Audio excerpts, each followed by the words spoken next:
Third week of Lent, I'd like to focus on how we activate our discipleship by focusing on the virtue of humility.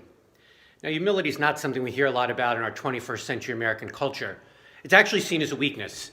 Being humble is seen as letting people take advantage of you, not standing up for yourself, not promoting yourself. But as people of faith, that's not what humility is. Humility is not being a doormat.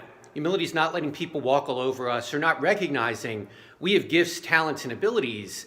But it's the proper balance of recognizing that those come from God and not from us. Humility is not about promoting ourselves, but humility is about a realistic look at ourselves with our gifts and our weaknesses.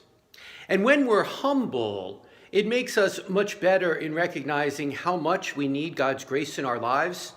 It also makes it a lot easier to forgive others. How many times do we struggle with forgiveness because we feel like our rights have been violated?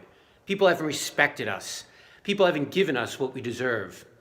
It is the humble heart that is constantly looking at others rather than ourselves that is able to accept those slights, those insults, those challenges with humility rather than letting ourselves get all out of sorts, get angry, and strike out in vengeance. Humility is essential to forgiveness because we need to be humble enough to admit we're sinners, we mess up, we make mistakes, we treat people poorly so that we're able to forgive those same things when someone does it to us. Humility is not an easy virtue for us because we live in a culture that's constantly telling us to promote ourselves, to tell everyone what we're doing on social media, to stand up for ourselves, to sell ourselves to others. Whereas people of faith, Jesus calls us to something radically different. He calls us to think more about others than we do about ourselves. And during the season of Lent, that's a challenge for all of us because it is countercultural.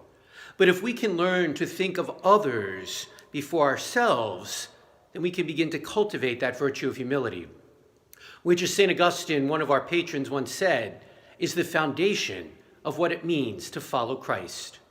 Christ was humble, even though he was the Son of God, the Word made flesh, our Redeemer. He gave us an example to follow. During this season of Lent, let us strive to imitate our humble Savior so that by putting others in front of ourselves, we can learn that virtue of humility, which is so essential to being a person of faith.